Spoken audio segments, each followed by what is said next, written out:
What's up, my construction entrepreneurs? I find myself less and less being on my walk or having opportunities to be on my walk, and now more so in my car giving you guys this advice. So I hope you guys like it. It's raw, it's real raw, but you know, this life is raw. This contractor lifestyle is raw. There's no hype, there's no, smoke and mirrors, whatever, about this. This is what it is. I'm going to touch on a few things in this video. So this is not particularly about one thing. It's just advice that I have to give to my viewers just about contracting and being successful. One thing I'm noticing, I see a lot is, contractors that are out there that are doing work is advertising their numbers, their sales numbers for jobs. And I don't like doing that a lot. And the reason why I don't like doing it a lot is because it gives a false impression on what you truly made from a project. So like, let's say this. Let's say you see a project. You see someone tells you, says, you know what, man? And I just made money over there, man. I did that project. That project was $100,000, right? And the project was $100,000. Well, $100,000 looks good, right? But what did you make on that $100,000? You know, a lot of times when someone tells you, hey, man, I made money, man. That project was $100,000. Initially, we think that person made $100,000. Right? I mean, just initially, just thinking about it, like, oh wow, that's a big job. That was a lot. Technically, that's not a lot at all. Usually, your profit percentage, depending on what industry or what sector of work you're in, your profit margins could be 8%. It could be 10%. You know, a lot of people's like, oh yeah, man, my profit percentage is 20%. Well, I kind of fight against that, because a lot of contractors out here really don't understand their profit and overhead. So what happens is they do 20%, but they're not accounting for their overhead as a percentage and their profit as a percentage. They almost lump summing a single percentage as 20%, but they're not singling out like, oh, I gotta take this off overhead. It's almost like they're ignorant toward their numbers, so they're just throwing out a 20% number. But see, if you break it down and you say, okay, man, what was your labor burden percentage? What do you mean? Oh, I just throw in a few hundred for that, you know? Okay, what was your overhead percentage? Okay, break down these percentages so we can see what you truly made, instead of just throwing the sales number out there of 100,000. Okay, the sales number is great, but if you don't really truly know your numbers, you know, like you're getting jobs because you figured out a way to not have to charge for your overhead because you're working out of your house, and you think that you don't have overhead, but you really do have overhead. You're just not accounting for it.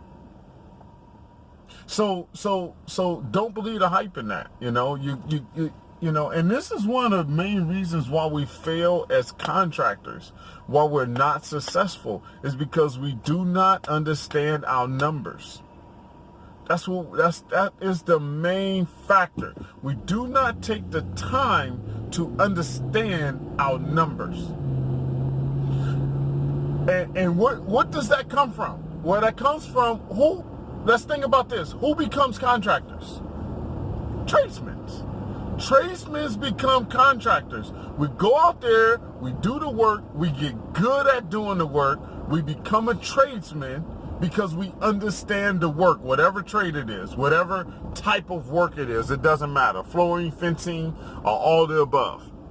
You learn, you practice it, and then you become an expert at it. You become really good at it. That's the people that become contractors. Well, those people, which is me and you, right? are construction entrepreneurs. That's who I call my construction entrepreneurs, right? We're entrepreneurs in the construction business, in the construction industry. Well, what do we like? What do we like doing as tradesmen? We like working with our hands. That's what we like doing. We like working with our hands. We like getting involved. We like problem solving. We like figuring it out. We like getting it done. We like making money, right? So in the beginning stages, when you're building things, you're growing things, you have to wear many hats. And that's where the problem comes in at with us as tradesmen.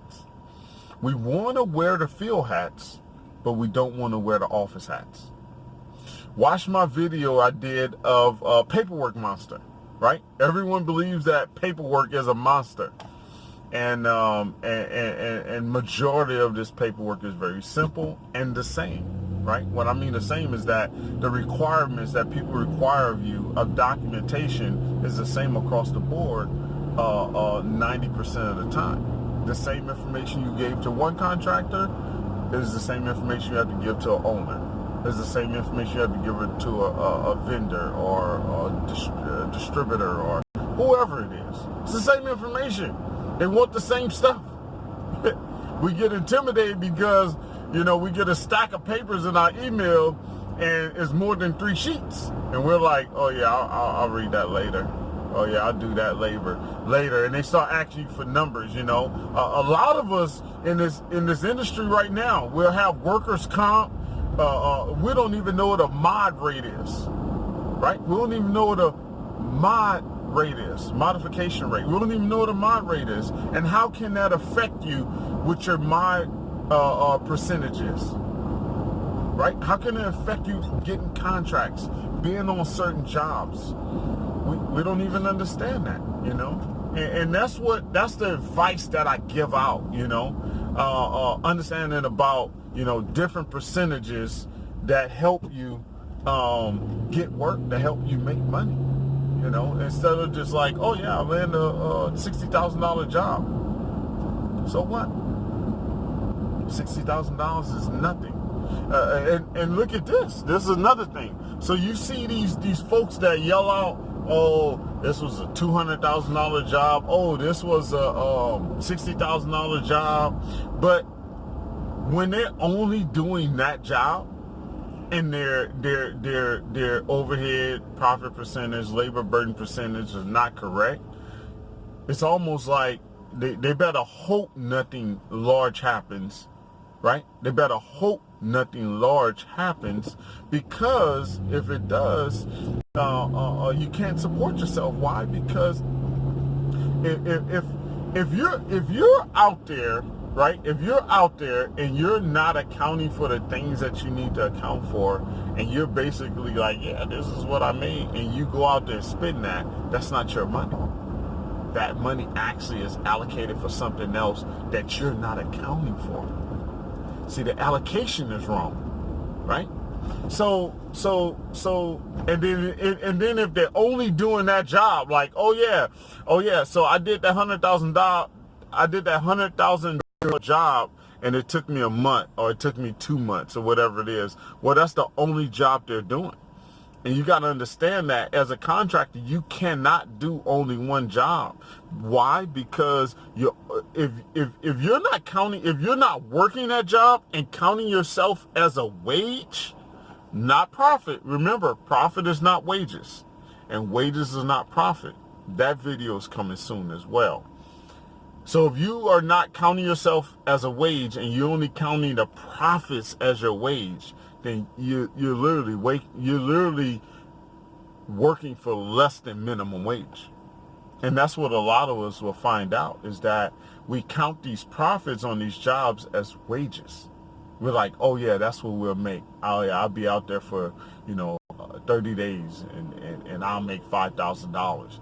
And you're counting, that's actually the profit of your company. That's actually what makes your company viable. That makes your company successful. That's your company wage, not your wage. Profit are not wages.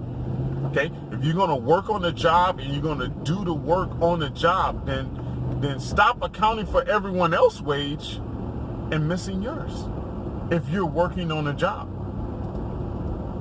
So, you know, and that's another thing that I would love to touch on. I'm gonna do a video on that. You know, I posted some on my Instagram page at Construction.Entrepreneurs. Make sure that you follow me there. I posted a picture that says profit or not wages, and the next post I'm going to do is just the opposite: wages are not profits. And we get that totally confused here. You know, so the biggest thing with being successful and really getting out of this rat race and enjoying, you know, the other side of this contractor's life is very simple. It's taking the time to understand your numbers. Taking the time to understand your numbers. Okay, what are your numbers? Your numbers of everything that goes with your business. Okay, what is your profit percentage? How you determine your profit percentage? What's your overhead percentage? Understand that it fluctuates when we're small. Okay, when we're tiny, understand that it moves up and down. Okay, what's your labor burden percentage? Are you accounting for it on every job? Understanding when your payroll taxes are due. Who's paying your payroll taxes? How much did you pay last month, last quarter? Understanding your